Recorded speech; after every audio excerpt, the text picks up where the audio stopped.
Hello friends, welcome to Make Money While You Sleep community and channel. My name is Varun and today we are going to learn how to roll options effectively. Couple of disclaimers, this content is purely for educational purpose and it is not intended to be an investment or a financial advice. So before we jump on to options rolling, couple of option basics for those who are completely new to these videos. Options are nothing but a contract on 100 shares which has got a defined expiry date and a strike price. There is a buyer and a seller of that contract. Buyer buys an options by paying a premium or to the seller. Options work pretty much like an insurance, and there are two type of options, call and put. I have covered all these option basics in detail in my other video, which I'll put in the description. So if you are new to the options, please go ahead and watch that video. Coming to the options rolling. So rolling is a very common strategy of adjusting your options position which are going against you. What is options rolling? Options rolling is nothing but closing the existing contract and opening a new contract for the same stock. So very simple.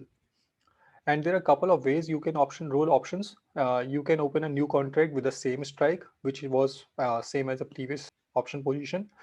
You can roll up in which the new position will have a higher strike, and you can roll down in which a new position is going to have a lower strike. So let me show you a couple of examples how we do rolling. So for example, I have got this particular contract bit on and it is in the money and I would want to roll it, right? Because I want to avoid my assignment risk. So I'll go ahead and roll. You can see my April contract, the existing contract is going to close by to close and I'm going to open a new contract for April 23rd. All right. My strikes are same. So this is nothing but rolling out and I'm collecting a credit of 1.02. I can do roll down if I select a lower strike. Now you can see I am rolling down. My new strike is 115 now, and now it's a debit transaction. All right. Similarly, I can roll up, and you can see my new contract has got a higher strike, and now it's a credit transaction of 4.82. So depending on your trade and depending on your strategy, you can roll up, roll down, or roll out. 90% of my trades are generally roll out, in which I just use the same strike and I postpone my risk, assignment risk for the later date. So key takeaway guys, options have got a lot of options as we have seen in this particular scenario too. As part of options rolling and especially for selling options, we should always try to roll for a credit because ultimately you are postponing your assignment risk, right? So when you are postponing assignment risk and you don't want to take loss today, you should always roll for a credit so that you are collecting some money when you are rolling, right? You don't want to pay money for even rolling and increase your risk as well as your losses. So rolling an in the money short call is riskier than rolling a short put. This is what I have observed.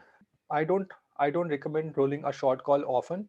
The reason being you never know what is the upper limit of a stock to go up, right? And if you are in a short call position and it is going against you, stock can go really high.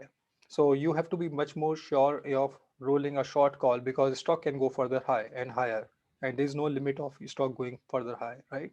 While we can have we know for sure that stock will not go way below when we are doing a short put. So short put, in my opinion, is still rolling a short put is still a safer strategy as compared to rolling a short call because it is highly possible that you will not come out of your losses when you are doing the short call. Also, it is important to understand that rolling is a method of postponing your assignment risk and but not removing the risk of loss completely. So it is always possible that your stock is never going to recover, or the amount of credit you are going to collect, it's not never going to help you too much. So never look at option in terms of earning premium and all those things. It's just a method of postponing your risk. Look at it always that way. Also, always keep a note of your rolling trades whenever you are doing a roll so as to monitor your credit, debit, and break-even cost. What happens? The broker will only show you the latest trade when you are rolling, and it will just show you only the open trade in your portfolio or on your dashboard. So all those credit and debit transactions which has gone happened in the past, those are making you profit or losses accordingly. You should keep a journal of that and you should figure out what is your break-even cost and what is your ultimate profit or loss using that. So those will be my takeaways or my tips to you whenever you are doing the options rolling. All right, that is it from options rolling. Do let me know if you have any feedback or any other questions. Thank you, everyone. Have a great day.